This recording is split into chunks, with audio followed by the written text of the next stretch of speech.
The first thing I remember is the sound, a sharp, horrifying crack, followed by a scream that made my chest feel like it had been ripped in two. Leo, my 5-year-old son. My son lying there, his small body twisted on the cold stone patio, blood seeping from a gash in his forehead. I remember dropping my glass of wine, the sound of it shattering on the tiles mixing with my own terrified shout. My hands were trembling so badly that I couldn't even grip his tiny arm properly. I looked around frantically. My wife, Emma, was screaming too, clutching him, tears streaking down her face, hair falling into her eyes. She whispered frantically, "Please, stay with me. Leo, wake up. Don't you dare leave me." The backyard froze. Aunts dropped their paper plates. Cousins stopped mid-splash in the pool. My mother-in-law's hand flew to her throat. Someone, maybe my cousin Mark, yelled, "Call 911. Now!" Burgers sizzled forgotten on the grill, smoke curling lazily. I dropped beside them, knees hitting stones so hard I felt the jolt up my spine. Blood was everywhere, bright red against Leo's pale skin, soaking into Emma's white sundress in dark blooms. She rocked him, one hand pressed uselessly to the wound, the other cradling his head. "He's okay. He's okay," she kept saying, but her voice climbed higher, thinner, like glass about to shatter. "Baby, open your eyes. Please." I tried to take his pulse, fingers slippery, shaking. His chest rose and fell, shallow but there. "Thank God. Thank God." Sirens wailed in the distance, growing louder. Emma looked up at me, mascara running in black rivers. "I didn't push him," she said suddenly, voice raw. "I was right there. He just slipped. I swear." "I know, I managed." But the words felt automatic. Paramedics burst through the gate like a storm. They moved fast. Oxygen mask, neck brace, backboard. Emma wouldn't let go of Leo's hand until one of them gently, but firmly peeled her fingers away. "Ma'am, we've got him. Let us work." She stumbled back into my arms, sobbing against my chest. In the ambulance, she sat wedged against me, still trembling, still whispering, "I didn't do anything wrong. I've never. I've never." Her nails dug into my forearm hard enough to leave crescents. I held her. I nodded. But inside, something small and cold had started to form. The ER was a blur of white coats, beeping monitors, antiseptic sting. They took Leo straight to Trauma Bay 3. Emma and I were shoved into a curtained alcove to wait. She sat on the edge of the gurney, knees pulled to her chest, rocking slightly. Her foot tapped, tap, tap, tap, tap, like a trapped bird. Every few seconds, she wiped her face with shaking hands, smearing what was left of her makeup. I paced the tiny space, 3 steps one way, 3 back, trying to breathe through the iron band around my ribs. Minutes stretched into forever. Then the curtain parted. Dr. Patel, late 40s, calm brown eyes, surgical cap still on, stepped in holding a tablet. He looked at both of us, then down at the screen. "Leo is stable," he began. "Moderate concussion, a deep laceration requiring 12 stitches, no skull fracture, no intracranial bleed on the initial CT. We've given him fluids and pain medication. He's sleeping now. He'll need observation overnight, but physically he's going to be fine." Emma let out a long, shuddering breath and covered her face. "Thank you," she whispered. "Thank you, God." I felt my knees go weak. I gripped the rail of the empty bed next to us. "Can we see him?" "Soon," Dr. Patel said. "But there's something else we need to discuss." He hesitated, just a second too long. We ran routine blood typing and cross-matching panels because of the head injury and potential for transfusion. The results show an incompatibility that doesn't make biological sense. He turned the tablet toward us. A chart glowed, red and blue bars, numbers I didn't understand. "Your blood types are compatible with donation in theory, but the full genetic marker analysis, the one we use to rule out close relative transfusion complications, shows no shared paternal alleles. Statistically, it's inconsistent with you being Leo's biological father." The room tilted. Emma made a small, wounded sound, like something had punched through her. Her hand flew to her mouth. "No," she breathed. That can't be right." I stared at the screen. The numbers swam. What are you saying?" "I'm saying the test indicates zero genetic relationship between you and your son based on the blood sample." Emma turned to me, eyes wide and shining with sudden terror. "Look at me," she pleaded. "Look at me. You know me. 8 years. You know I would never." Her voice broke. Tears spilled over. She reached for my arm, fingers trembling so violently they barely held on. "I love you. I love Leo. I swear on my life." I want to pull her close. I wanted to tell her I believed her, but my mouth wouldn't move. My knuckles turned bone white on the rail. My jaw ached from clenching. Dr. Patel spoke softly. "We'll need confirmatory testing. Full DNA paternity panel. But I wanted you to hear it from me first." He left the curtain open a crack when he stepped out. And there was Daniel. He'd followed the ambulance in his own car. He stood just outside, leaning against the wall like he'd been waiting for his cue. When Dr. Patel emerged, Daniel straightened, stepped forward. "I couldn't help but overhear," he said, voice smooth, almost gentle. "Something about blood types. A mismatch." Dr. Patel glanced at me, then back at Daniel. "This is a private medical conversation." "No, it's fine," I said dully. I didn't have the energy to fight. Daniel's mouth curved. Just the tiniest fraction. Not quite a smile, but close enough. "Maybe we should run the full DNA test," he said, eyes flicking to me. "You know, just to be absolutely sure." Emma went rigid beside me. Her breath hitched. I looked at my brother, really looked, and saw the glint. The same glint he'd had at 16 when he'd blamed me for the dented Porsche he'd crashed. Satisfied. Certain. That night Leo slept under soft blue lights, tiny chest rising and falling. Emma curled in the recliner beside him, one hand through the crib rails, fingers touching his. She hadn't spoken much since the doctor left. Just stared at our son like she was memorizing him in case someone took him away. I sat in the hallway on a hard plastic chair, elbows on knees, face in hands. Memories kept surfacing like bubbles in boiling water. My father built everything from nothing. A tiny electronics repair shop in the 1980s that became a telecommunications empire worth hundreds of millions. When he wrote his will, he didn't disinherit Daniel. Far from it. Daniel got $30 million outright, several vacation properties, and a lifetime stream of monthly dividends from company shares. Enough to keep him more than comfortable forever. But control of the company, that went to me. And the special $40 million trust set aside specifically for my grandson Leo, accessible only at age 10, that was for Leo alone. Dad never said it out loud, but he knew Daniel's history. The $3 million gambled away in 1 year. Company funds used for secret speculative investments that almost triggered an SEC investigation. Attempting to sell patents to a competitor without permission. 2 luxury cars totaled while drunk, with Dad quietly paying millions to bury the lawsuits and keep Daniel out of jail. Every time, Dad bailed him out, but always with the same quiet line. "Daniel is smart, but he doesn't understand responsibility." Dad believed trust had to be earned. I earned it by working from the ground up, staying clean, building instead of burning. Daniel never did. So Dad gave him comfort, but never power, never the keys to the kingdom, never the legacy piece tied to the next generation. Daniel never forgave him for it. And he never forgave me for being the one Dad trusted. The next 48 hours blurred together in the hospital room. We barely spoke more than a few words at a time. "Water." "Yeah."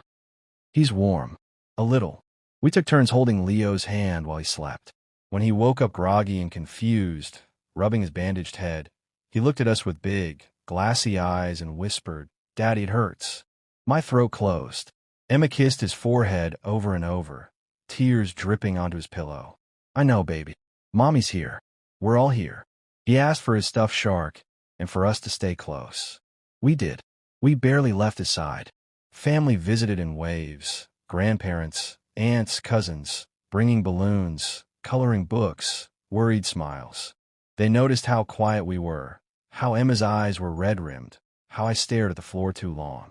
"It's the shock of the accident," they said softly to each other. Poor things. Seeing him like that must be awful. We didn't correct them. We didn't tell anyone about the blood test. We just nodded, thanked them for coming, and waited for the next shift change. After 4 days, Leo was clear to go home. He walked out holding both our hands, still a little wobbly, proud of his big boy stitches. The drive was quiet. Emma kept one hand on his car seat the whole way. Back at home, the house felt too big, too quiet. Emma carried Leo upstairs, bathed him gently around the bandage, tucked him in with extra kisses. I stood in the doorway watching her stroke his hair until his breathing evened out. Downstairs, she sank onto the couch and stared at the blank TV.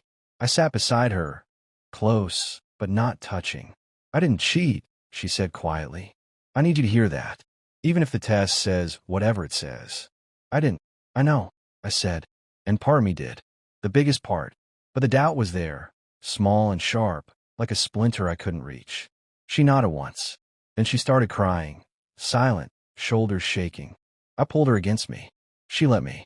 We stayed like that until the sky turned pink. Then the messages started flooding in. "Aunt Linda, is everything okay? Daniel mentioned something about a blood test at the hospital. What's going on? Cousin Mark. Bro, Daniel said there's a paternity thing? Talk to me. My mother. Honey, people are asking questions.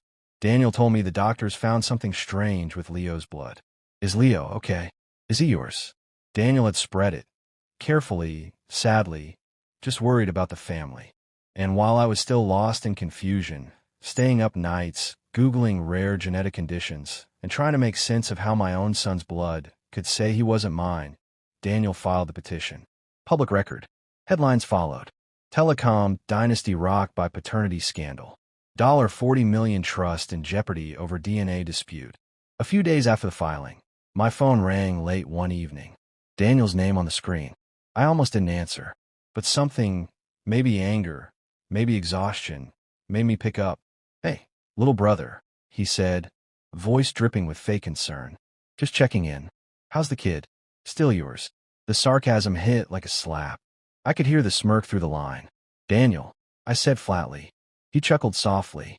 "Come on, man. The blood test doesn't lie. Maybe it's time to face facts. Emma's a sweet girl, but people make mistakes. No shame in admitting it. Hell, I'll even help you through the fallout. Family sticks together, right?" I gripped the phone so hard my knuckles ached. "You're enjoying this." "Me? Nah, I'm just realistic. Dad always said you were the responsible one. Guess even responsible guys get blindsided sometimes." Another low laugh. "Anyway, thought you should know the paperwork's filed. Court's gonna sort it out. For Leo's sake, you know? Clarity and all that." I hung up without another word. My hand shook. Emma was already asleep upstairs. I sat in the dark living room for hours, staring at the wall, the doubt warring with the rage. Emma barely left the house. She lost weight, dark circles carved under her eyes. She spent hours sitting on Leo's floor while he napped or played quietly with his toys, just watching him breathe, hand resting on his back like she was afraid he'd disappear. I couldn't sleep. Every time I closed my eyes, I saw that chart. Zero match. I hated myself for the doubt. I hated Daniel more. Something in me, some stubborn core, still believed her. Completely. So I kept digging online late at night, while everyone slept. Searched medical forums, rare conditions, blood DNA no match, but child is mine. Chimerism kept coming up. I read case after case. Then I found the old appendectomy note digitized in my patient portal. Discrepant tissue typing noted between peripheral blood and surgical specimen. Possible sample contamination. No clinical significance. I booked the appointment with Dr. Ellison for the following Tuesday. The morning of the appointment, I found Emma in the bedroom, already dressed in jeans and a soft gray sweater, brushing her hair at the vanity. She looked fragile, cheeks hollower, eyes still shadowed. When I stepped in, she met my gaze in the mirror. "I made an appointment with a genetic specialist," I said quietly. "Today at 11. I think we should go together." She froze mid-brush. The brush hovered. For a long second, she said nothing. Then she set it down carefully, turned on the stool to face me. "You want me there?" Her voice was small, almost disbelieving. "Yeah," I said. "I do. Whatever this is, we face it together.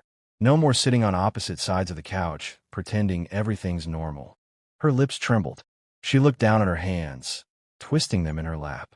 "I thought maybe you'd want to go alone. In case," she swallowed. "In case it confirms something you didn't want to hear with me, sitting right there." I crossed the room in 3 steps, knelt in front of her, so we were eye level. "Emma, I'm scared too, but I'm not doing this without you. Not anymore." She searched my face for a long moment. Then she nodded once, slow, decisive. A single tear slipped free. She swiped it away quickly. Okay, she whispered. Together. We drove in near silence, her hand resting on my thigh the whole way. Not gripping, just there, warm and steady. At red lights, I glanced over and saw her staring out the window, thumb absently tracing circles on my jeans. She looked exhausted, beautiful, heartbreaking. Dr. Ellison's waiting room was quiet. Soft classical music, magazines no one read. Emma sat beside me on the leather couch, knees pressed together, fingers laced so tightly her knuckles showed white. She kept glancing at the door, then at me, then back to the door. I wanted so badly to pull her into my lap, wrap my arms around her, tell her it was going to be fine. But I didn't. Not yet. I just covered her hand with mine and squeezed. When the nurse called my name, Emma stood first, almost protectively, and walked in beside me. Dr. Ellison's office smelled like lavender and printer ink. She listened without interrupting. When I finished, she pulled up the old reports, ran through my history, then explained chimerism clearly. 2 cell lines from an absorbed twin, blood from one, sperm from the other. To confirm, she said, we'll need the specialized germline test. I've already arranged for the sample collection this afternoon. Simple cheek swab from the deeper layers, and a quick semen sample here in the office for accuracy. Results will be expedited. We did the tests. Waited in tense silence in the small collection room. Emma sat on the exam table holding my hand the whole time, even when the nurse left us alone for the semen collection. When it was over, she just squeezed my fingers tighter. 2 days later, we returned for the results. Dr. Ellison smiled. Small, professional, but kind. The germline sequencing confirms it. 99.9% probability of paternity. Leo is your biological son. The blood discrepancy is explained entirely by your chimerism. Emma made a small, choked sound and covered her mouth with both hands. Tears spilled instantly. I felt my knees buckle. Relief hit so hard I almost laughed through the sudden sting in my eyes. We drove home lighter, stunned. Emma kept wiping her eyes and smiling through the tears. When we pulled into the garage, she turned to me before I could unbuckle. Thank you for bringing me, she said softly. For not shutting me out. I leaned over the console and kissed her forehead. Never again. As soon as we got inside and Leo was settled with his cartoons, I stepped into the home office, closed the door, and called my lawyer. Mark, I said the second he picked up, there's a big development for the case. Huge. I just got confirmation from a genetic specialist. I'm a chimera, 2 cell lines. Blood doesn't match, but the germline does. 99.9% paternity. Leo is mine. Undeniably. There was a beat of silence. Then Mark exhaled sharply, almost a laugh. Jesus. That's gold. Absolute gold. Daniel's team is going to walk into court thinking they've got a slam dunk on the blood sample. We hit them with the germline results and the medical explanation. They won't have a leg to stand on. The forfeiture clause is still in play. He signed off on multiple sampling methods. He's cooked. I leaned back in the chair, the weight of the last months finally lifting. Good. Let's end this. That night, after Leo was asleep, I found her in our bedroom doing her night routine. She stood at the vanity in her old cotton pajama top and shorts, brushing her hair slowly, methodically, like the motion was the only thing keeping her grounded. The lamp cast warm light across her face, still tired, still beautiful. I came up behind her, slid my arms around her waist, pulled her back against my chest. She stilled. I pressed my face in the side of her neck, breathing her in, shampoo, skin, home. I'm so sorry, I murmured against her skin. For every second I let doubt live in my head. For every night you cried alone because I couldn't say the words out loud. I doubted you, even a little, and I hate myself for it. She set the brush down, turned to my arms, looked up at me with those steady hazel eyes. You had lab results saying Leo wasn't yours, she said quietly. Concrete numbers. Graphs. If it was reversed, if someone handed me a report saying you weren't the father of our child, I'd have doubted too. I'd have been terrified. I'd have asked questions. That's human. She reached up, cupped my face. It's okay. We're okay. I stared at her. This woman who could have raged, could have walked away, could have made me pay. Instead, she offered grace. I pulled her in tighter, buried my face in her hair. We stood like that for a long time, swaying slightly, breathing together. When we finally climbed into bed, I held her close, her head on my chest, legs tangled. For the first time in months, I slept deeply, peacefully, a stupid, happy smile on my face, even in dreams. Court day came 6 months later. The courtroom smelled of polished wood, stale coffee, and tension. Daniel sat at the plaintiff's table in a charcoal suit, so sharp it looked pressed 5 minutes ago. He sat straight-backed, chin high, fingers drumming lightly on the table in a rhythm only he could hear.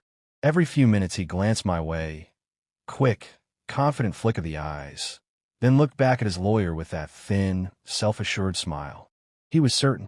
You could see it in the relaxed set of his shoulders, the way he leaned back slightly when the bailiff called the case.